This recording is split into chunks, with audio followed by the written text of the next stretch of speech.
जब भगवान बुलाते और केवट नहीं आता ना, तो लक्ष्मण जी बोले केवट तुमको डर नहीं है? केवट बोला किस बात का डर? बोले दुनिया वाले भगवान को अपने घर बुलाते, अपने दरवाजे बुलाते हैं, भगवान का स्वागत करते हैं, पर आज तेरे दरवाजे स्वयं चल कर के भगवान आए हैं, पर तू स्वागत करना तो दूर, तू तो उनके पास भी नहीं आ रहा है, कहीं भगवान नाराज होकर के चले गए तो?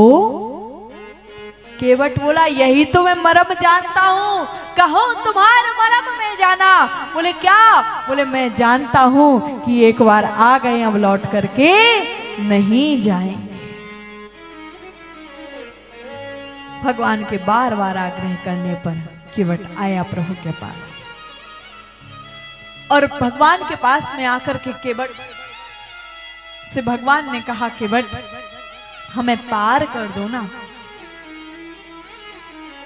केवट हमको पार कर दो। आज भगवान केवट से पार रहे, जो सारे संसार को पार करने वाला है, जो सारी दुनिया को पार करने वाला है, आज वो केवट से कह रहा है केवट मुझे पार कर दो।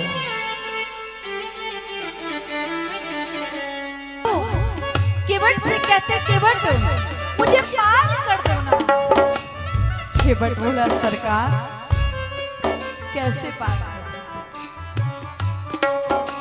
ये मेरी छोटी सी नाव, ये काठ की नाव है प्रभु, और तेरे जादू भरे पांव।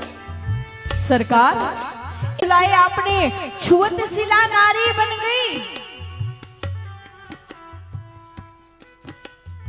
और प्रभु अगर मेरी काठ की नाव से आपने चरण छुलाया और आपके चढ़ते ही कहीं नाव भी नारी बन गई, तो एक तो वो घर में बैठी है, दूसरी ये एक ही तो आमदनी का साधन वो भी जाएगा, और दो दो का खर्चा कौन उठाएगा? भगवान बोले तो क्या तुम हमको पार नहीं करोगे? बोले सरकार क्षमा करना। भगवान बोले तो कोई उपाय तो होगा इस बात का, कोई तो निवारण होगा ना? केवट बोला हाँ एक निवारण है। बोले क्या? बोले आप एक काम करो। बोले क्या? मोहे पद पदुम पखारन कहो।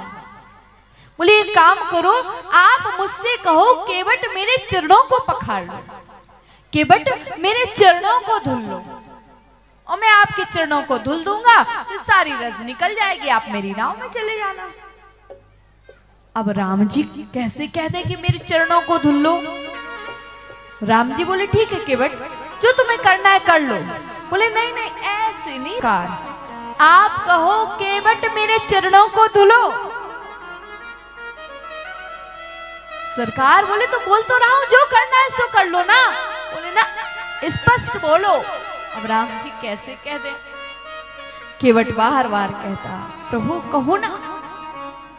राम जी बोले अच्छा केवट एक काम करो वो कर लो जिसमें तुम्हारी नाव ना जाए। केवट बोला ऐसे नहीं सरकार, मोए पद पदम पखारन कहो, आप मुझसे चरणों को पखारने के लिए कहो। जब केवट बार बार कहने लगा और राम जी ना कहें, केवट जिद करे, तो लखनलाल को बड़ा क्रोध आया और लखनलाल ने क्या किया, तुरंत तुरीन से बाण निकाला और बोले केवट तुझे समझ में नहीं आ रहा, भगवान राम खड़े हुए हैं, प्रभु के चरण दुख जाएंगे। केवट बोला सुनो लखनलाल, ये बाण यहां मत दिखाओ, यहां तुम्हारी नहीं चलेगी। बोले क्यों? बोले मुझे डर नहीं है। बोले तुमको डर नहीं है, तुम्हारे प्राण चले जाएंगे। बोले मुझे बिल्कुल प्राणों का डर नहीं है। बोले क्यों नहीं है? बोले क्योंकि मरूंगा कहाँ सुचगंग के तीर, को प्राणों से प्यारा है। मरूंगा किस खता पर? बोले पांव करुणा निधि के धोता हूं। जैसे ही कहा, बोले कौन मुझे मार रहा है? प्रभु का प्यारा मार रहा है। क्यों मार रहा है? बोले क्योंकि भगवान के चरणों को धुलने की बात कह रहा हूं। कहां मरूंगा? गंगा जी के किनारे। तो मुझे चिंता नहीं है। भगवान बोले लखनलाल तुम थोड़ा शांत रहो, इसने हम देखते हैं। आज केवट भगवान के आगे हाथ जोड़ करके खड़ा हो गया और प्रभु से निवेदन करने लगा और भगवान से कह रहा था, प्रभु